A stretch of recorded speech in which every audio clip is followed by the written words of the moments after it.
Thank you very much for inviting me here this evening.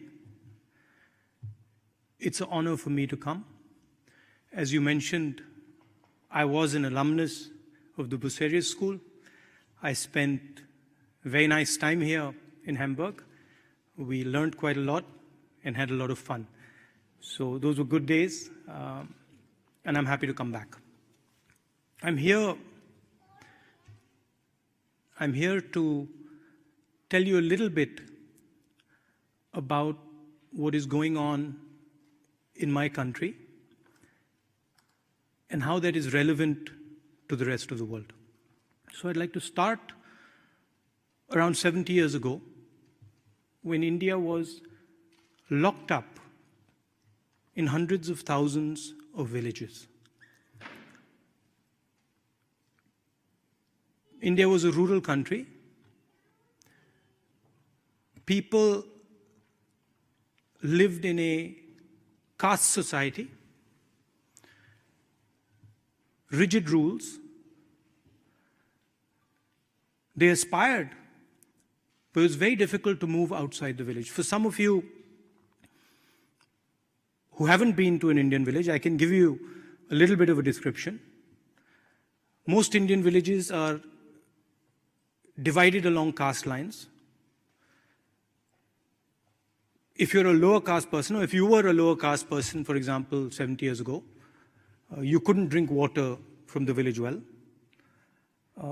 In certain spaces, certain villages, if your shadow fell on an upper caste person, the upper caste person would go and have a bath.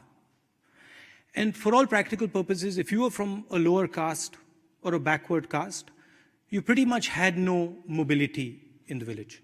Forget about the country. 70 years ago, something beautiful happened in my country. We got independence, and we started a journey. A transition from a rural India to an urban India. A transition of imagination. A transition in the way India viewed itself, a transition in vision. And India, which had not been moving for a long time, had been static, had been isolated, started to wake up. And a transition began slowly, and then it picked up speed. And the transition was essentially Indian people breaking the ideas of caste, breaking the ideas of a lack of mobility, and starting to move. And it was enabled by the idea of one man, one vote, enshrined in our constitution. Similar transformation was taking place nearby. Hundreds of millions of people in India, hundreds of millions of people in China, changing their way of being, changing their existence. The idea was the same. Urbanization, modernity, but the method and the way they did it was completely different. China did it in a centralized way, reasonable amount of violence, managed by the Communist Party, managed by the People Liberation Army. And India did it organically, in a decentralized way. Anybody could do anything they want. Anybody could move wherever they wanted. China, the Communist Party decided where you would go. But the end result was a massive transformation of hundreds of millions of people. Never seen before. Never ever in human history have so many people changed their way of living, changed their view of the world, changed their vision. And there were a couple of things that were the foundation of this transformation in India. One idea was that if India was going to go through this risky transition, difficult transition, dangerous transition, everybody should be included in it. India should not transform itself for few people. India should not transform itself for just one community or one group of people. India should transform itself for every single Indian. Every single Indian should be able to aspire. Many languages spoken in my country, many, many different states, different cultures, different ideas. We wanted all of them to be included in this sort of awakening, or in this transformation. The second idea was that this transformation would mean different levels of risk for different people. So poor people would face a higher risk in this transformation. They would have to make a much bigger change. They would have to move from a village to a city. The risks were much bigger. Certain communities, certain groups of people would struggle. Certain groups of people would require a cushion, maybe some help. Dalit communities, lower caste communities, tribal communities, minorities. So the idea was that as we transform, the government should support its people, should help its people smoothen this traumatic transition, this traumatic change. So the government, pretty much all governments, until the last one, this one, 2014, Narendra Modi government, followed these two ideas very, very strongly. So for example, poor country like India guarantees 100 days of work to all its poor people. It's called the Guaranteed Employment Scheme. You can be anybody, any religion, you can speak any language. If you live in India, you're a poor person, you get 100 days of guaranteed employment. Right to food. Every single Indian person has the right to food. The state helps give them food, doesn't allow them to go hungry. The right to information. Doesn't depend on your religion. Any Indian person can ask their government about what is going on. And I can take you back a few years, bank nationalization, designed to give credit to many more people.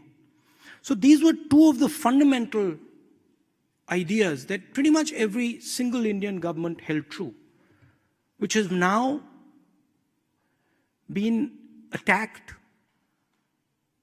and to a great extent damaged by the government in power today. They do not feel that every single person in India should have access to the fruits of this transformation. They feel that tribal communities, poor farmers, Dalit communities, lower caste people, minorities should not get the same benefits that the elite of the country get. And our point is that the risk was everybody's. Everybody took the risk, and we feel everybody should get the reward. The other thing they've done is they've started attacking the support structures that were designed to help certain groups of people. Very recently, a law that protected the Dalit community from violence was scratched down. The right to food was weakened. The right to guaranteed employment weakened. And all the money that used to go into these schemes is now going into the hands of very few people, the largest corporates in the country. But that's not the only damage they've done. There's something much more significant and dangerous that the government has done.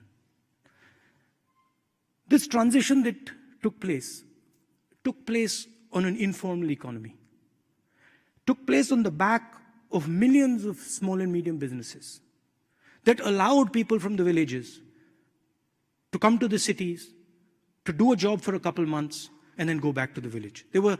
They acted like a shock absorber. A couple of years back, the Prime Minister demonetized the Indian economy. He basically said that 1,000 rupee and 500 rupee notes would be worthless.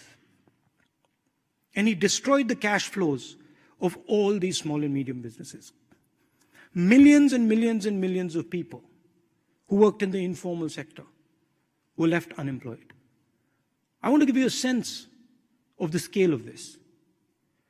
China produces 50,000 new jobs every 24 hours.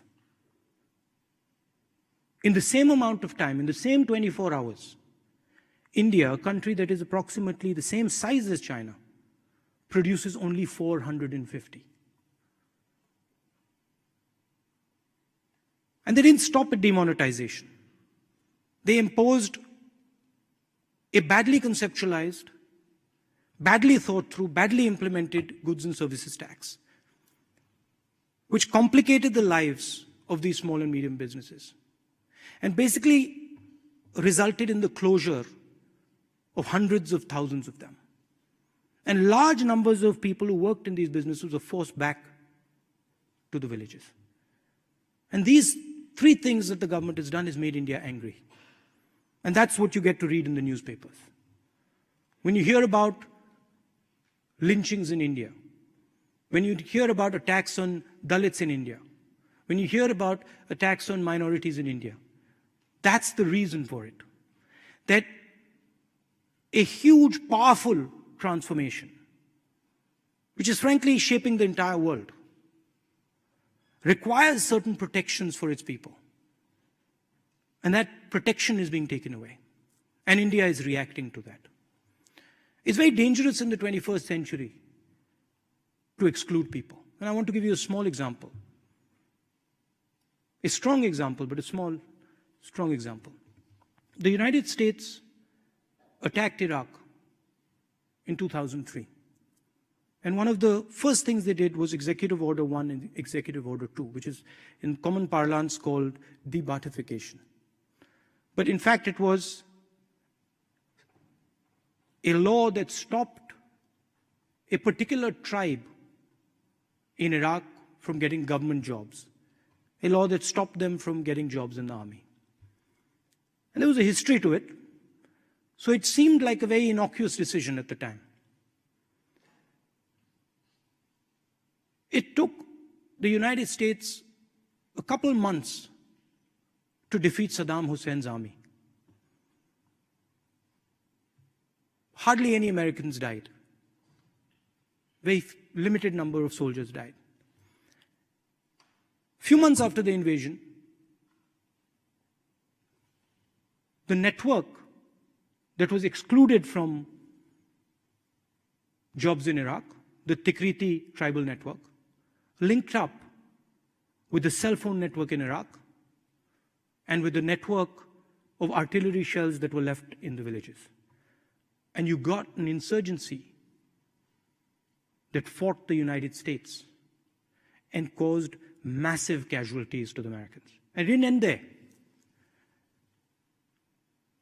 That insurgency slowly entered empty spaces.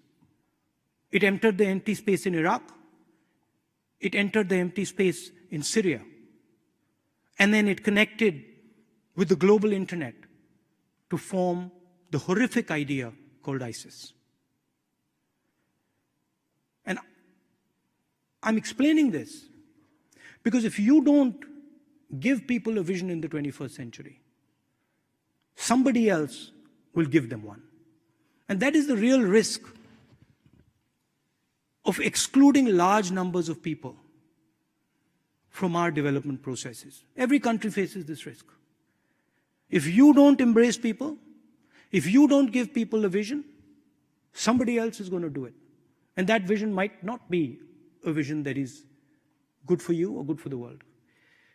I want to end by telling you about a conversation I had many years ago with the ex-Defense Secretary, Robert McNamara, which has stayed in my mind. He had come to India and I asked him, what was your experience in the Vietnam War? What was your takeaway from the Vietnam War? And he said to me, you know, Rahul, during the war we used to talk to the Vietnamese. I used to talk to the Vietnamese generals. And we spent a lot of time talking to them. But we never listened to each other.